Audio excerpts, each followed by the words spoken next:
Boa tarde a todos. Emílio. Boa tarde. Boa tarde, senador. Emílio. Está bem, Bertrand? Tudo ótimo. E com o senhor? Tudo tranquilo, viu? Tudo bem. O Emílio está com o microfone cortado. Pronto. Então, vamos lá. Sim. Bonjour, boa tarde e bem-vindos a essa nova live de La France au Cœur. Agradeço a todos se podem curtir nosso canal para ser avisado das próximas lives. Hoje será uma live em português. Temos a honra de receber o senador Carlos Viana e o Emílio Parorini, que é assessor parlamentar do senador e ex-presidente da Federamin. Senador, seja muito bem-vindo e muito obrigado por ter aceito o nosso convite. É uma grande honra ter o senhor conosco. Nos conhecemos bem há algum tempo agora. Sim. E sei que sua agenda está muito cheia e vamos começar rapidamente. Temos pessoas que vão nos assistir da comunidade francesa, de empresários, tanto franceses que brasileiros. Então, o assunto de hoje vai ser a situação política no Brasil, que podia ser também uma situação tumultuada da política brasileira, já que os assuntos não falam nesse momento, não? Vou me permitir fazer uma breve apresentação do senhor. Pois não. O senhor é senador da República Federativa do Brasil, eleito pelo Estado de Minas Gerais. É formado em jornalismo, pós-graduado em gestão estratégica de marketing pelo Centro de Pesquisa Administrativa da UFMG. Começou sua carreira aos 24 anos, quando foi escolhido como representante brasileiro da empresa Lufthansa AG para desenvolver projetos de divulgação sobre a Alemanha no estado de Minas Gerais durante 6 anos. O senhor é membro do Partido Social Democrático, PSD, lembrando que o PSD é integrante do primeiro bloco parlamentar na Câmara dos Deputados e possui a segunda bancada no Senado. O senhor participou por primeira vez de uma eleição, então vem da sociedade civil, que acho que é muito importante pontuar, e ganhou brilhantemente, e desde então ganhou uma forte presença no cenário nacional e, obviamente, mineiro, mas o senhor já estava bem relacionado em Minas. É titular da Comissão de Assuntos Econômicos do Senado, suplente da Comissão de Assuntos Sociais, titular da Comissão de Serviços e Infraestruturas e suplente da Comissão de Meio Ambiente. Ou seja, tem um panorama absolutamente completo e eu sei o quanto o senhor está ativo e trabalhando pelo seu estado e pelo Brasil. Gostaria, num primeiro momento, que o senhor possa nos fazer um panorama geral da situação política hoje no Brasil e, sobretudo, em relação entre o Estado Federal, como o governo federal, o Congresso e os governadores. Pois não. Bem, em primeiro lugar, Bertrand, meu muito obrigado a você pelo convite. Minha saudação também ao Emílio, que nos possibilitou um conhecimento e uma amizade que estamos começando, um respeito muito grande pelo seu trabalho. Saudar a todos que estão nos acompanhando agora. Eu espero falar com tranquilidade e de uma maneira que todos possam me entender, porque o tema que vamos tratar daqui para frente, ele exige naturalmente tranquilidade e aprofundamento para que a gente possa entender o que se está passando hoje em nosso país. Em primeiro lugar, Bertrand e nossos ouvintes, é muito importante nós entendermos como Jair Bolsonaro se tornou presidente do Brasil. Como ele conseguiu uma vitória com 57 milhões de votos, derrubando partidos de esquerda que já estavam há quase 15 anos num processo contínuo e que possivelmente continuariam futuramente dentro do Brasil por conta de uma série de políticas de assistência e por aí vai. Bem, Jair Bolsonaro é um presidente que ganhou no que nós chamamos esteira, ganhou na sequência da insatisfação da população com a política. Os brasileiros, eles hoje, em sua boa parte, de cada 10 brasileiros, 4 pelo menos, não confiam na política, não confiam que a vida pública, política do Brasil, possa trazer melhoras para os cidadãos. Isso começou num processo em 2013, quando nós tivemos grandes manifestações nas ruas de todo o país por conta desse sentimento de insatisfação com a vida, com a qualidade daquilo que temos no Brasil. Uma carga tributária semelhante à da Europa, 40% praticamente de toda a renda dos brasileiros, um país onde os serviços públicos não funcionam corretamente, um sistema de saúde que não atende com clareza e com presteza e qualidade 30% da população, e uma política que estava, uma atrás da outra, em escândalos. Escândalos de corrupção, escândalos de desvio de dinheiro, escândalos judiciais. Isso tudo levou o Brasil, em 2013, às ruas. Naquele ano, sindicatos, partidos de esquerda tentaram colocar bandeiras para guiar esse movimento brasileiro e não conseguiram.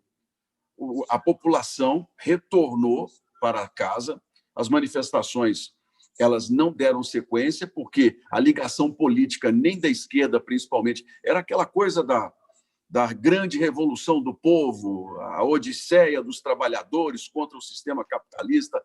A esquerda brasileira pensou que seria exatamente o momento da grande revolução. E isso, nós sabemos, é uma utopia que não acontece, porque o sistema que tentou, os sistemas que tentaram não funcionaram, e não há como a gente fugir, ainda que por pior que seja, do capitalismo, que é um sistema de liberdade, de gerenciamento, de empreendedorismo e por aí vai. A população retornou, mas a insatisfação dos brasileiros ela continuou muito forte.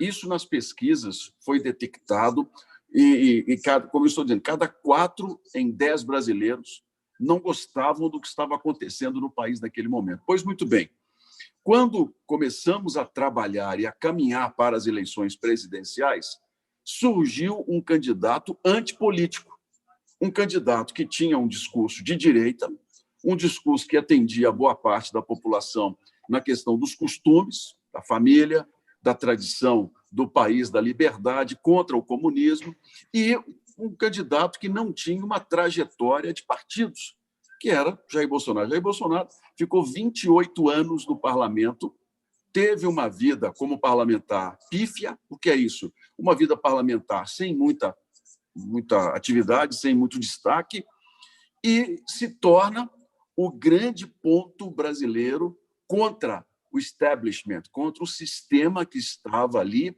e que precisava mudar em nosso país. Pois bem, ele, enfrentando toda a estrutura, a máquina de poder, os partidos que não o apoiaram, porque ele não teve apoio praticamente de partido grande nenhum, ainda sofre um atentado, os senhores devem ter acompanhado, ele foi esfaqueado durante uma manifestação em meu estado, uma passeata, e isso praticamente selou a vitória de Jair Bolsonaro, que chegou ao Palácio do Planalto na virada do ano passado, de 2019. É uma história que tem tudo para dar certo, mas que enfrenta muitas dificuldades. Porque você, no poder, você não toma decisões sozinho, você não governa sozinho. Numa república, como a própria França nos ensinou, nós trabalhamos com 3 poderes. E esses três poderes precisam estar interligados para que as coisas possam andar em um determinado país, cada um dentro do seu limite. É a base da República. Um poder vigiando o outro para que ninguém tome decisões acima do que realmente interessa, que é o poder coletivo, o poder público. E Jair Bolsonaro vem enfrentando esse problema desde a posse.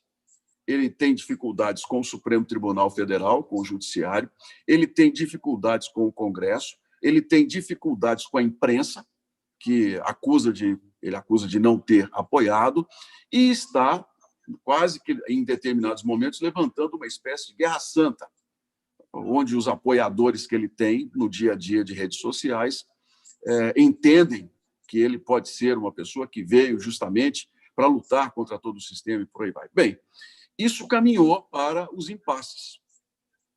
O Congresso Nacional tem dois líderes, que é o presidente da Câmara dos Deputados e o presidente do Senado, que é o presidente do Congresso brasileiro, e eles começaram a enfrentar problemas com o Palácio do Planalto, dentro da visão do grupo de Jair Bolsonaro, de não negociar com os políticos, não entregar, como ele sempre dizia, os favores e, principalmente, se manter fiel ao público que o elegeu, ao discurso de campanha.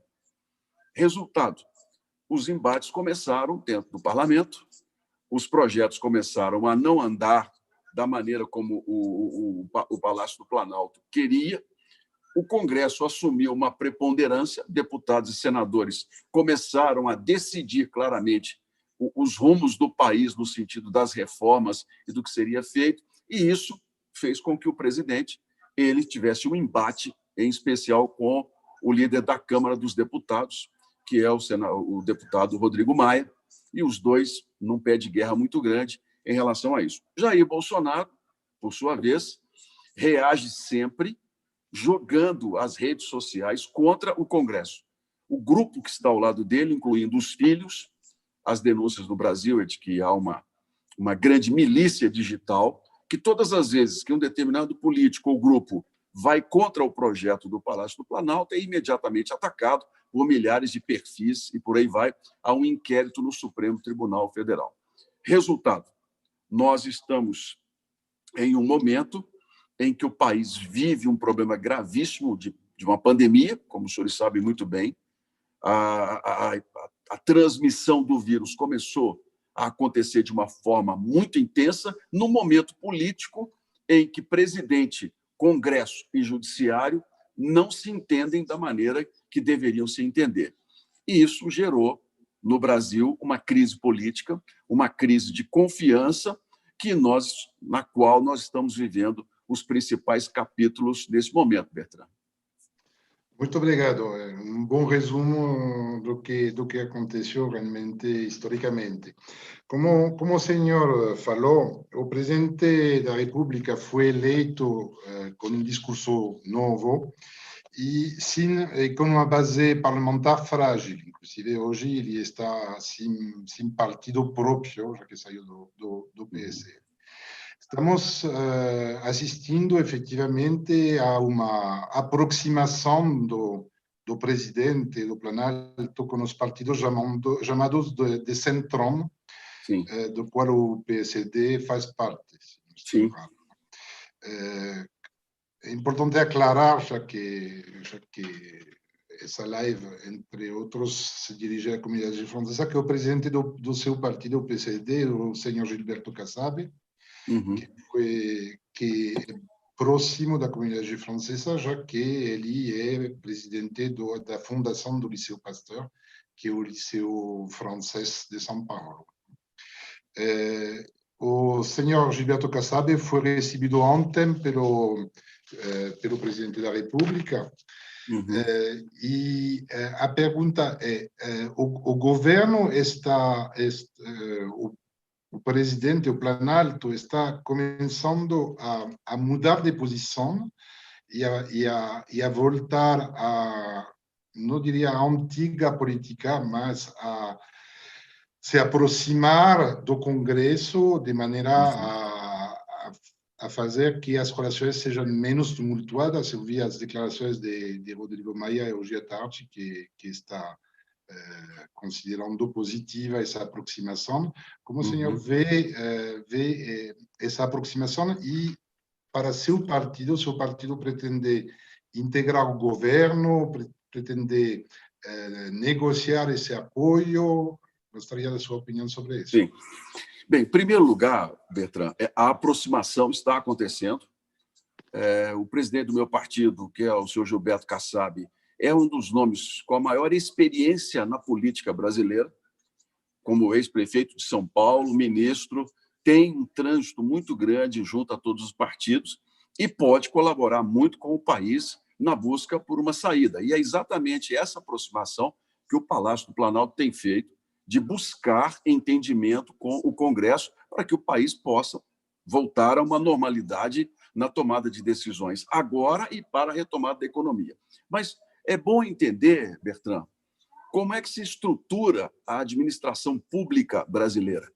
No Brasil, tudo é gigante, há um gigantismo da administração pública brasileira. Quando nós falamos em 3 instâncias de poder, quando nós falamos em governo federal, governos estaduais, governos municipais, e aí entram câmaras municipais, assembleias legislativas, câmaras dos deputados, Senado Federal e os próprios membros do Executivo, nós chegamos a falar em quase 300 mil pessoas, 300 mil cargos que o governo federal tem para administrar todos os anos.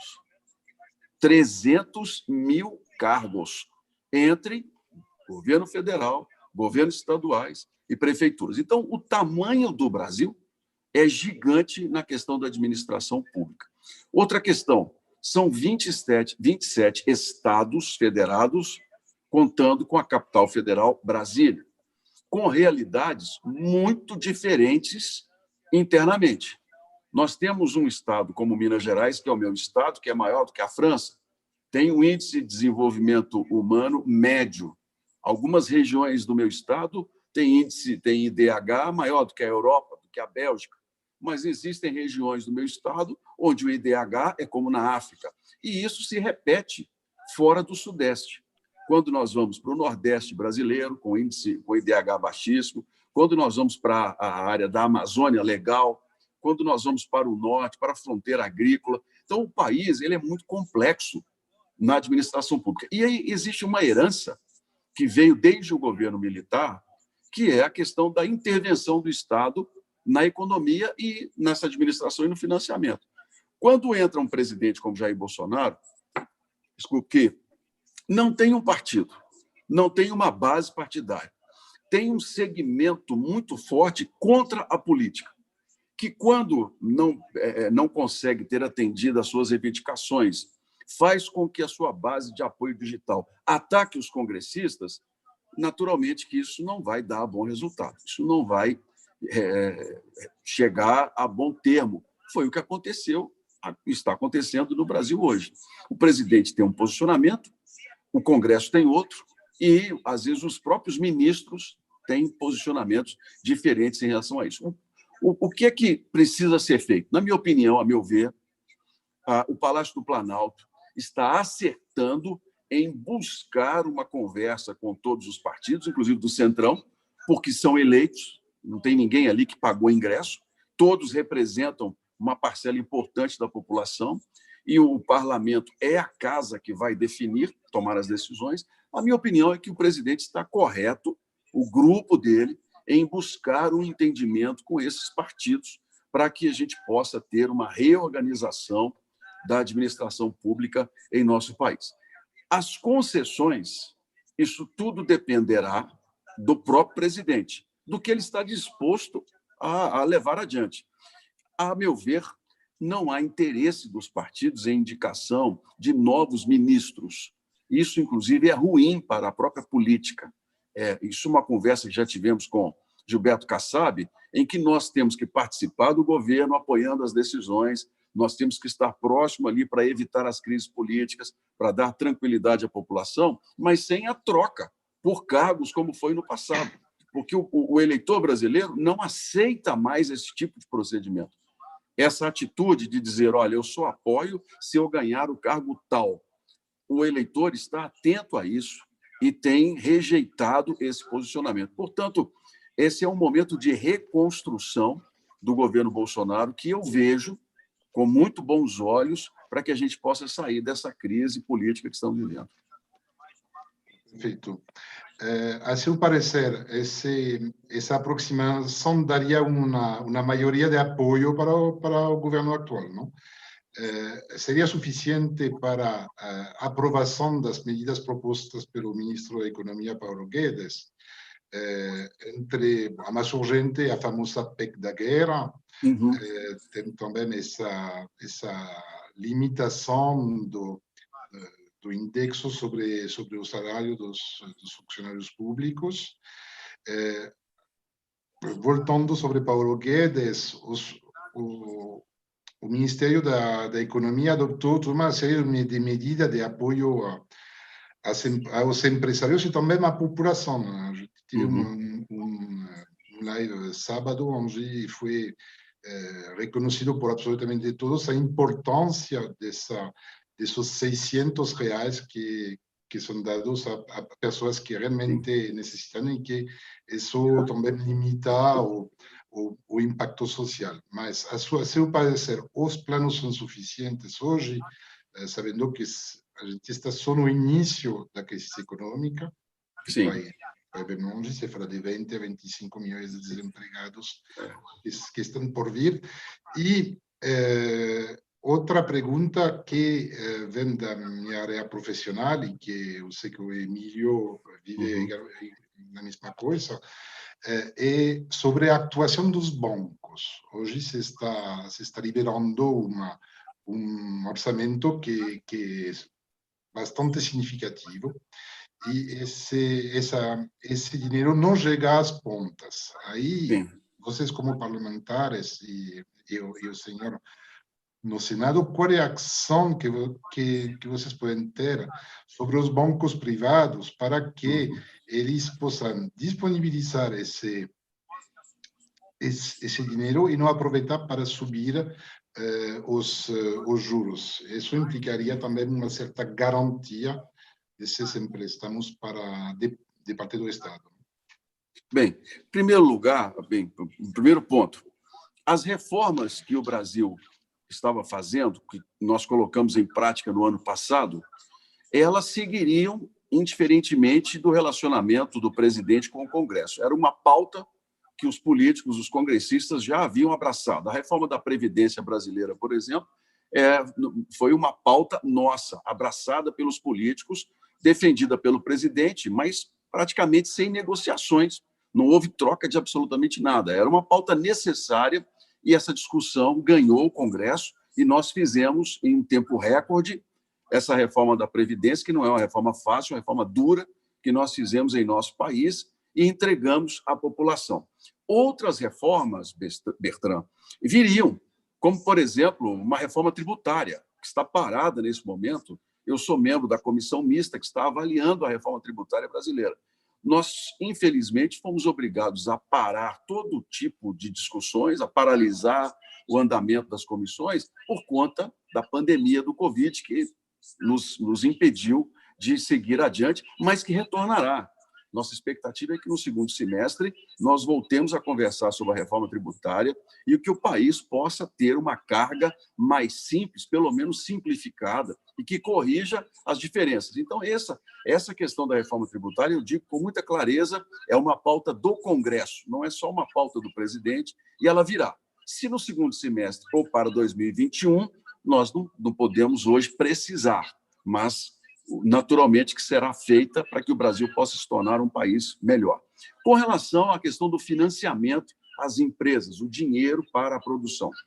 O Brasil tem um sistema bancário entre os mais seguros do mundo.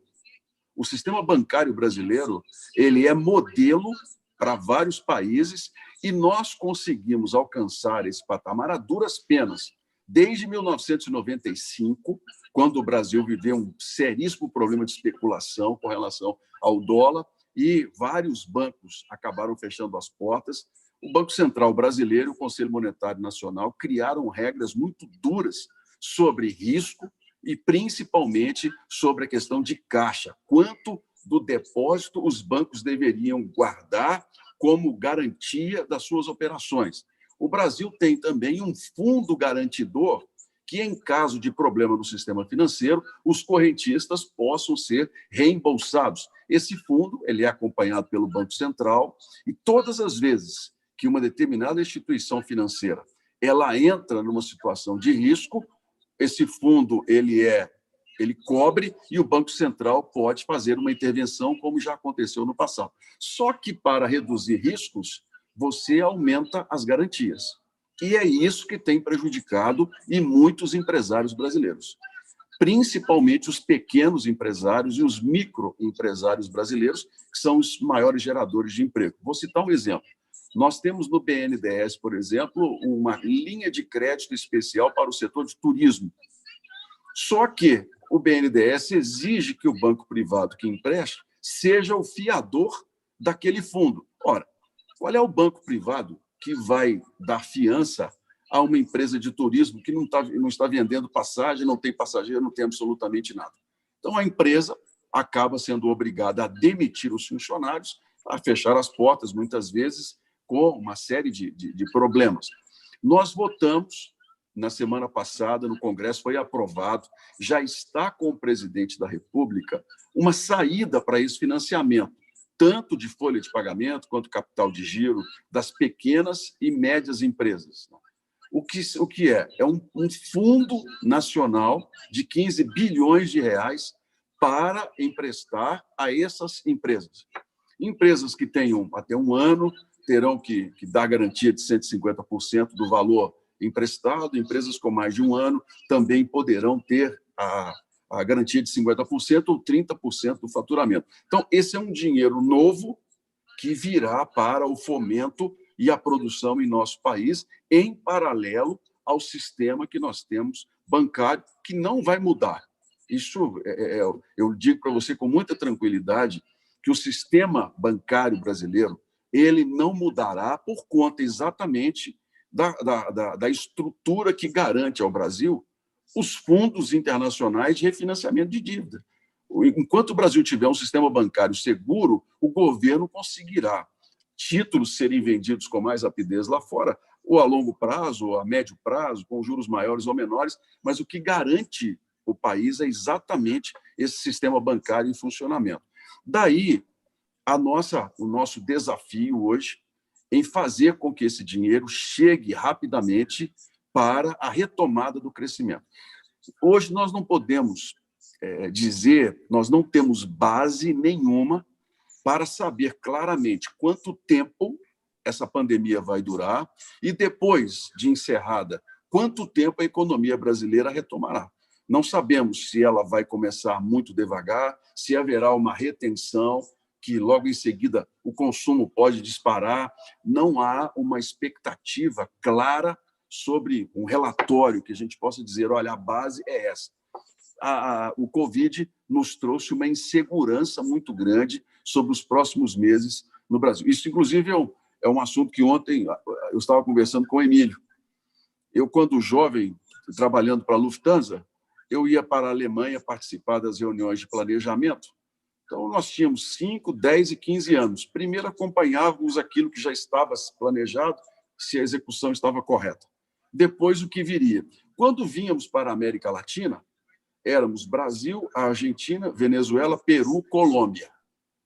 Nós não conseguíamos fazer um planejamento, porque o dólar mudava todos os dias, a política econômica mudava todos os dias, o Brasil fechava os postos de gasolina na sexta-feira e só reabria na segunda com preços novos, numa inflação gigantesca.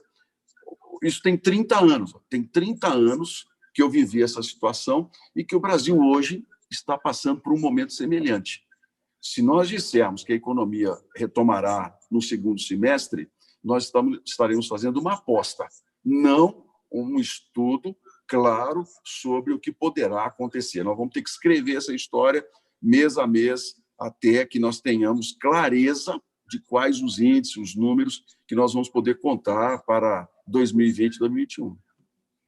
Muito obrigado. Não sei se o Emílio quer comentar alguma coisa sobre essa parte econômica. É só uma informação, né? Lá na Federaminas, a gente está me ouvindo aí? Nós fizemos a primeira pesquisa, né, justamente dessa possibilidade do crédito chegar aos empresários. Fizemos há mais ou menos uns 15 dias atrás. Estamos refazendo agora, possivelmente amanhã já deve sair o resultado, da importância desse valor para os empresários. Sim. Empresários, seja ele da micro, pequena ou média empresa. Então, nós estamos nesse processo aqui, para que esse dinheiro ele é muito importante para a sustentabilidade dos nossos negócios, né? E então a atitude do governo, a liberação da parte aí, Carlos Viana e demais senadores, a liberação desse dinheiro é muito importante. É a sobrevivência dos nossos negócios, né? Então amanhã a gente vai ter, a Federaminas vai estar expondo aí uma pesquisa também da importância deste valor para nós. O que a gente tem visto hoje é o grande número, todos nós sabemos, aí, de empresas que estão sendo fechadas em função de não ter recurso. E muitas vezes agora até precisamos muito da liberação da folha de pagamento, né? Que os bancos precisam de chegar esse dinheiro lá para a gente estar pagando, né? Liberando esse dinheiro, esses recursos para o pagamento da folha, que é muito importante, que é a sobrevivência dos funcionários que ali permanecerão na empresa. A nossa dificuldade, Emílio, Bertrand, é que o sistema brasileiro, a legislação brasileira para a cobrança de uma dívida, ela é muito leniente. Ela leva em consideração uma série de fatores que não apenas as garantias oferecidas ao agente emprestador. Esse é que é o problema. Você vê que nós custamos a mudar, por exemplo, a questão das hipotecas, sobre quanto tempo um agente financiador poderia tomar de volta um imóvel. Isso foi uma luta no Brasil. Hoje, por exemplo, sobre a questão de recuperar o dinheiro. Por isso é que os bancos têm uma restrição muito grande a empréstimos, porque a responsabilidade da cobrança é deles. E quando vão à justiça, as leis brasileiras muitas vezes acabam permitindo postergações, e depois acordos que chegam a 70%, 80% do valor da dívida, e isso entra como risco. Entrando como risco, naturalmente, os bancos vão se cercar de cuidados e o que a gente precisa, que é o financiamento, muitas vezes, da atividade produtiva, não acontece na rapidez que a gente espera. Vamos voltar, muito obrigado. Vamos voltar sobre a parte política e atualidade. Como o senhor é muito próximo do novo ministro da Justiça, o André Mendonça. Sim. Vou me permitir citar o senhor. Ontem, o senhor declarou uma escolha feita pela sua seriedade e competência em momento de crise como estamos vivendo no Brasil. Nada como uma voz e perfil de equilíbrio para retomar o caminho certo. E gostaria de saber qual que é sua visão da forma e do futuro da mudança do ministro Sérgio Moro, que gerou bastante incertezas e dúvidas sobre o que podia acontecer, inclusive já que numa semana tivemos o ministro da Saúde trocado, a demissão do Sérgio Moro, obviamente, todo mundo começou a pensar em Paulo Guedes. Qual é a sua visão dessa realidade de mudanças? O que podemos esperar desse novo ministro que o senhor conhece muito bem, em particular sobre o futuro da luta contra a corrupção, que foi um grande sucesso do Brasil. Uma bandeira, né? Acho que todo mundo realizou quanto o jeito de se fazer negócios no Brasil mudou esses últimos tempos, graças a Deus. Então, esse é uma preocupação e também, obviamente, que a actualidade de hoje é a nomeação do novo chefe da Polícia Federal, que foi primeiro embargada, depois cancelada no Diário Oficial. Gostaria da sua opinião sobre essa troca. Pois não. Bem, nós brasileiros, Bertrand, estamos muito acostumados a crises. Infelizmente, se nós observarmos o Brasil dos últimos 30 anos, são 3 décadas, nós vivemos situações muito complicadas e o país conseguiu superar, não com o desenvolvimento, com a rapidez que nós gostaríamos no crescimento econômico, mas superou. A minha geração, por exemplo, estou com 57 anos de idade, é uma geração que conheceu pouquíssimos momentos de tranquilidade no país em termos econômicos, de estabilidade, pouquíssimos. A maior parte da vida foram sempre de tumultos e por aí vai. Então, as crises no Brasil, elas já não geram na população um impacto tão forte como geram, por exemplo, na Europa, como geram em determinados países mais estáveis que no Brasil.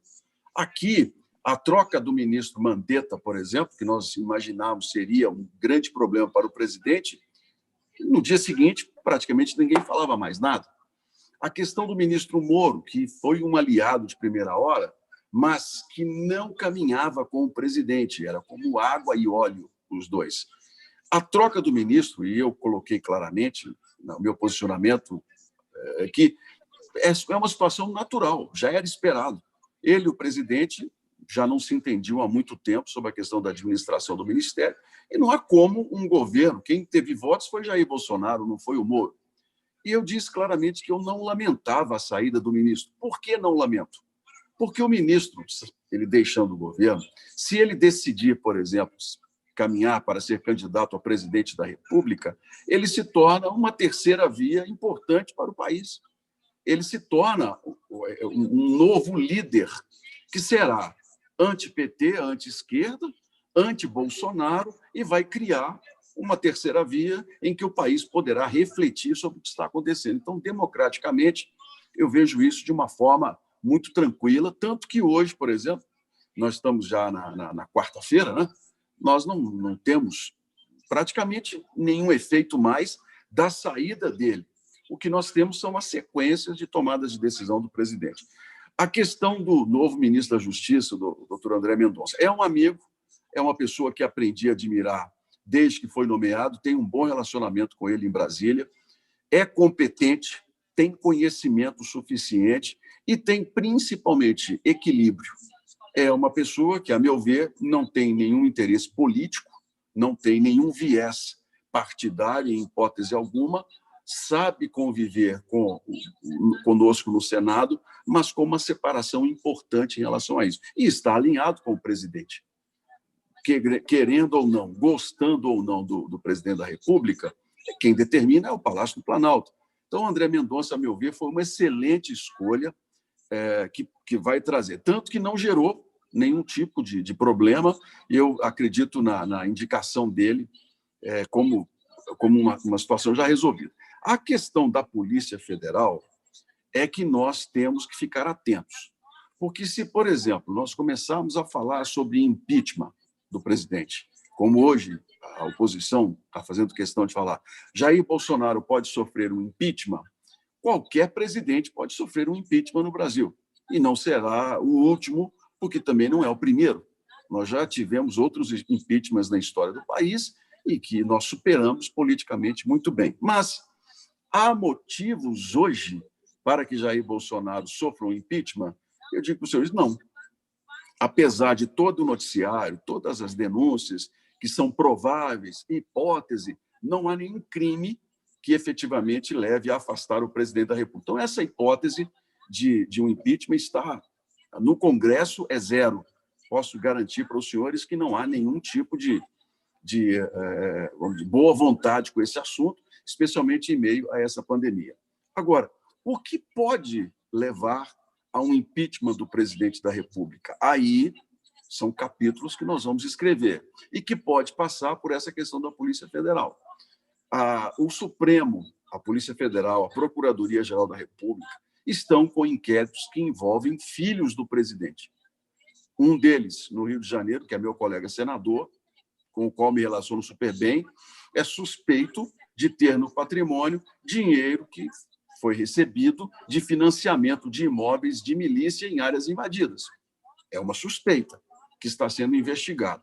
Se, em hipótese, mais uma vez, esses crimes se confirmarem e, de alguma maneira, esse patrimônio ilegal chegou ao presidente da República, financiou a campanha do presidente, aí sim está aberta uma possibilidade grave de impeachment do presidente para o ano que vem. Esse ano, não acredito, que a investigação não terminou.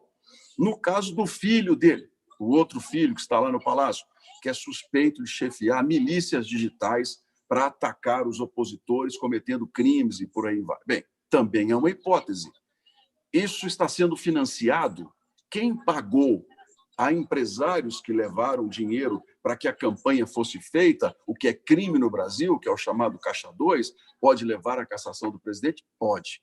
Então, são situações que podem se desenvolver daqui para frente se os inquéritos caminharem nesse sentido.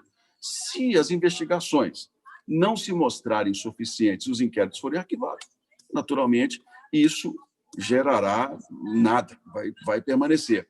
E aqui, qual é a grande suspeita que se colocou? O presidente quer com alguém na Polícia Federal que o oriente sobre essas investigações e os riscos que podem trazer. É o que tem sido colocado, e o ministro Alexandre de Moraes, do Supremo, mandou suspender por conta da impessoalidade na administração pública. Mas, entre o que se suspeita e a realidade, nós temos que ter as provas. E, até o momento, não há absolutamente nada que confirme essa situação junto ao presidente da República. Portanto, é uma questão de nós aguardarmos os desdobramentos políticos. Mas impeachment, saída do presidente da República, de maneira nenhuma, no momento, esse assunto é cogitado ou pode se tornar realidade. Muito obrigado. Acho que é muito esclarecedor sobre o panorama, pelo menos até o final dessa pandemia. Tenho mais 2 pontos, vamos começar pelo primeiro. O senhor é eleito pelo estado de Minas Gerais, não? Que é um estado que tem onde tenho muitos amigos e amigas desde muito tempo, e é um estado que tem um aspecto particular, que é o único estado que é gerido pelo Partido Novo.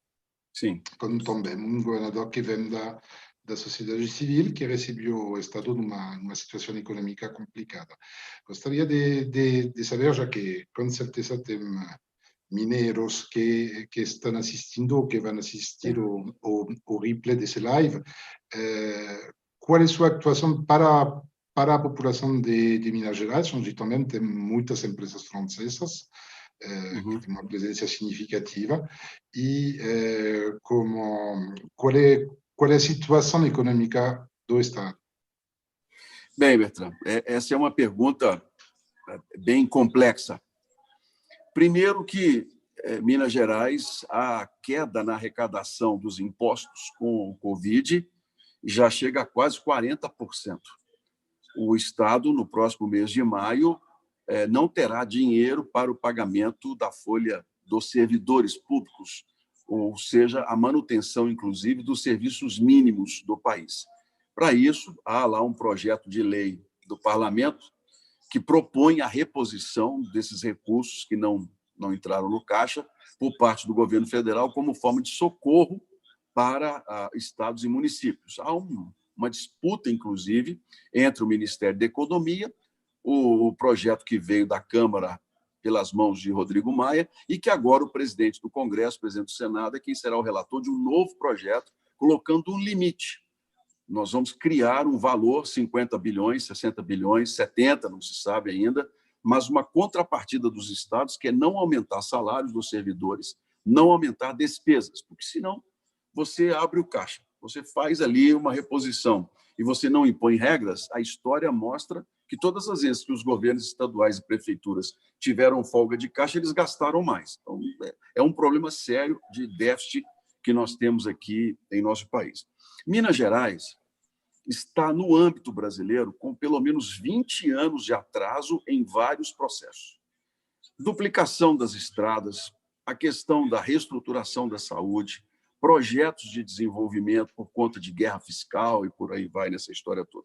O governador Romeu Zema, eleito também no discurso da antipolítica, da renovação, chegou ao Palácio, aqui nós chamamos das Mangabeiras, hoje Palácio Tiradentes, lá na cidade administrativa, com um pensamento semelhante ao de Jair Bolsonaro no seguinte assunto: a política ela precisa ser feita de maneira diferente.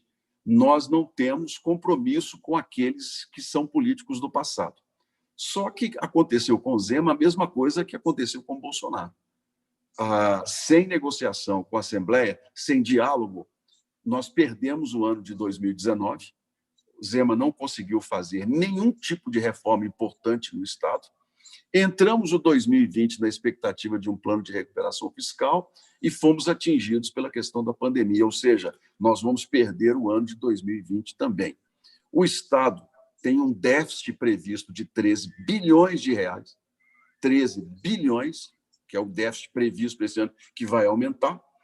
Se nós conseguirmos um plano de recuperação, um plano de refinanciamento da dívida do Estado, Minas Gerais deverá precisar de nada menos do que 150 bilhões de reais de refinanciamento para poder retomar a vida, o que, você sabe muito bem, não é uma quantia simples de se conseguir em relação a isso. Nessa questão da pandemia do Covid, preciso aqui até elogiar o governador Romeu Zema. O governo tem agido de uma maneira muito rápida, com muita transparência. Minas é o 10º estado, inclusive, em mortes. Isso mostra que a política aqui está acertada e que a gente tem que continuar. Mas, politicamente, nós precisamos ser um pouco mais agressivos. Eu tenho, na Assembleia Legislativa de Minas, 7 deputados do meu partido, são deputados do PSD, e há um bloco de 21 deputados. Esse bloco nunca foi efetivamente procurado pelo governo do Estado na tentativa de se formar um acordo em torno de um projeto para Minas Gerais. E isso nos gera uma situação muito delicada. O Estado ele é importante na geopolítica brasileira, mas é um Estado que hoje não tem um projeto de futuro definido. Nós ficamos apenas, como se diz no Brasil, apagando incêndios todos os dias. E isso não é de hoje. Nós tivemos esses 20 anos de atraso, porque a representação política de Minas ela foi muito ruim. Nós tínhamos, por exemplo, senador que representava Minas, mas morava no Rio de Janeiro. Era candidato à presidência da República, em meio a uma presidenta que falava que era mineira, mas que não tinha nenhuma ligação conosco. Resultado, o Estado, eu digo, tomou cacetada de tudo quanto foi lado e nós ficamos fora dos grandes projetos brasileiros. Quando veio o pré-sal, por exemplo, nós tivemos voto contra Minas Gerais, por parte de representantes de Minas. O Rio de Janeiro ganhou uma supremacia em valores do pré-sal do petróleo. O que o governador Cabral fez na época, o Sérgio Cabral? Começou a oferecer às empresas que se instalassem no Rio ICMS zero por 20, 30 anos. Minas perdeu nessa guerra investimentos, perdeu empresas de Juiz de Fora, que é a nossa divisa com o Rio, foram para do outro lado do Rio de Janeiro, do Paraibuna, e quando o petróleo caiu em fracasso, o barril deixou de $100 para 45, 50 dólares, a arrecadação do Rio caiu. Resultado, o Rio de Janeiro faliu, Minas Gerais ficou sem arrecadação e nós estamos, até hoje, sem um grande projeto de crescimento. Eu, como senador, tenho tentado trazer Minas Gerais de novo ao foco político. Nós temos conseguido debater assuntos importantes para o Estado, como duplicação de rodovias, refinanciamento da dívida do Estado, retomada de projetos em áreas hoje pouco desenvolvidas, regiões do norte, do Jequitinhonha, que são áreas do semiárido, onde o IDH é muito baixo, na tentativa de que se gere riqueza naquelas regiões, mas estamos esbarrando num problema sério, que é a própria falta de planejamento de país por parte da presidência da República. Nós não temos um projeto de país. Qual é a estratégia que nós vamos usar? Quais as táticas que nós vamos colocar em prática para que o Brasil possa se desenvolver dentro daquilo que eu comecei falando, que são as diferenças regionais em nosso país? eu entendo que esse é um grande problema da América Latina, que é a falta de uma visão de futuro, de onde nós queremos chegar e como nós queremos chegar naquela meta, atingirmos aquele ponto que está sendo colocado. E Minas Gerais, infelizmente, vive as consequências dessa ausência de um plano estratégico para nós dizermos qual é o Brasil que nós queremos para os próximos 30 anos. Perfeito. Já que uma última pergunta, já que falo de futuro, imaginemos que já passamos a pandemia. O senhor falou que a reforma tributária vai ser retomada e vai caminhar. Tem outra reforma que, inclusive na fala do senhor, a gente viu muito bem a complexidade administrativa e política do Brasil. Uma das reformas que se estava preparando, do qual se fala já há um bom tempo, a reforma política. Hoje a gente tem uma quantia absolutamente gigantesca de partidos políticos que implicam justamente alianças que não necessariamente são naturais. E temos também, a nosso parecer, e justamente nesse live do sábado, o presidente da Câmara França-Brasil falou muito bem sobre isso, já se fala há muito tempo de reforma da Constituição. Hoje a gente vê o STF, que tem uma função de controle do Tribunal Superior, ele tem uma participação quase permanente sobre as decisões adotadas tanto pelo Executivo, que pelo Legislativo, que pelos governadores, etc. É uma judicialização. Exatamente. Então, qual importância o senhor acha que o Congresso, sabemos que, obviamente, tocará muitos interesses de uns e de outros, mas para esse Brasil do futuro, para esse Brasil dos 30 anos, acreditamos e acredito que essa reforma é uma reforma fundamental. O que o senhor opina sobre isso ou pensa sobre isso? Essa questão da judicialização, ela vem sendo muito discutida entre nós, congressistas, entre senadores e acredito que também entre os deputados, onde tem uma convivência menor. Há aqueles que defendem a continuidade, mas há também aqueles que entendem que é preciso se redefinir a questão dos poderes. A escola judiciária brasileira, ela tem defensores e há ministros do Supremo que caminham nessa linha da chamada resposta obrigatória. O Supremo Tribunal Federal, ao ser questionado sobre qualquer assunto, ele tem que responder. Hoje não há qualquer restrição à atuação do Supremo em qualquer assunto. Isso já foi palco de conversas minhas e do PSD, do Gilberto Kassab, com o ministro Toffoli. Nós já conversamos muito sobre esse assunto e o próprio Supremo, o presidente, entende que há determinados momentos em que o STF tem que sair e deixar a política resolver o assunto. Por exemplo, a questão do aborto. É uma questão que o Brasil discute com intensidade há vários anos. O Supremo entende que essa não é uma decisão do Judiciário, essa é uma decisão do Parlamento, que são os parlamentares que têm que responder a esse assunto. Então, para isso, já existe uma proposta que está sendo elaborada em que nós vamos criar uma proposta de emenda constitucional em que o Supremo poderá se dizer incapaz de decidir por conta do equilíbrio entre os poderes. Esse instrumento não existe hoje, está sendo elaborado e deverá ser colocado em votação assim que nós tivermos um período mais tranquilo, com o apoio do próprio Supremo Tribunal Federal, para redefinirmos essas questões todas.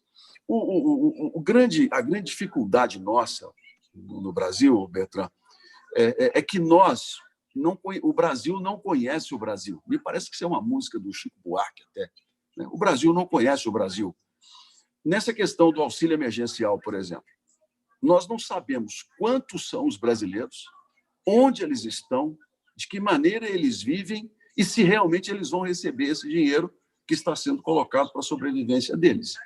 O Brasil não tem uma identidade digital, por exemplo, como a Índia tem. Você tem 210 milhões de habitantes no Brasil, mas cada estado tem uma identidade com um número diferente e sistemas que não falam entre si. Nós estamos com 47 milhões de inscritos no sistema emergencial para receber o recurso. Todos eles precisam? Nós não sabemos.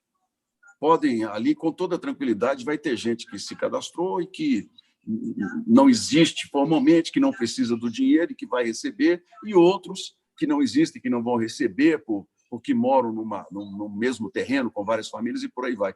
Então, o Brasil tem problemas muito complexos, mas principalmente indefinições sobre como nós vamos resolver essas questões.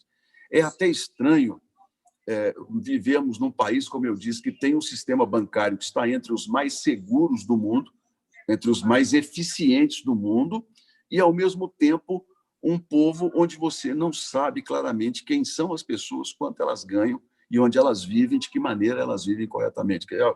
São situações que nós não conseguimos ainda juntar para que o Brasil conheça o próprio Brasil. Uma reforma constitucional, que seria, eu entendo, como uma constituinte para que a gente pudesse fazer uma nova Constituição, isso é um assunto que, a meu ver, não prosperará. Em hipótese raríssima, nós teremos uma situação como essa novamente, porque temos uma Constituição, de certa forma, jovem, uma Constituição de 1988, já foi emendada dezenas de vezes, mas que ainda é uma Constituição que pode se tornar mais próxima das pessoas se nós conseguirmos definir um calendário de reformas. Isso é que o problema não é como o ministro Toffoli nos disse na reunião, quanto mais leis, mais difícil fica de administrar.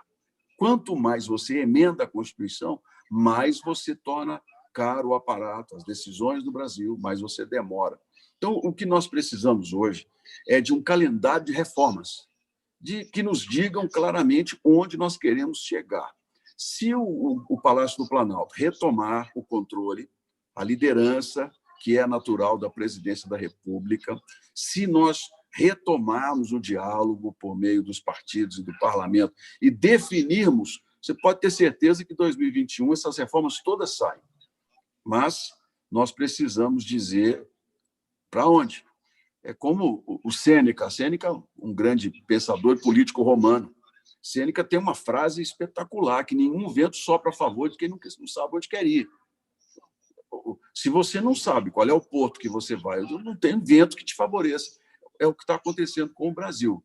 Nós precisamos definir com muita clareza quais são as reformas, qual é o planejamento e onde nós queremos chegar como nação nesses próximos anos para atravessarmos essa fase e retomarmos o crescimento o mais rápido possível. Perfeito.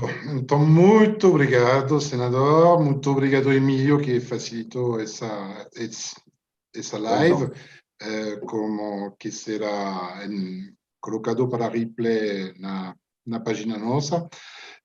Só queria avisar que na próxima sexta-feira teremos live com um palestrante espetacular que é o Arthur Igreja, do AA, sobre cenários para negócios durante e depois da pandemia. Então, é um assunto bem completo.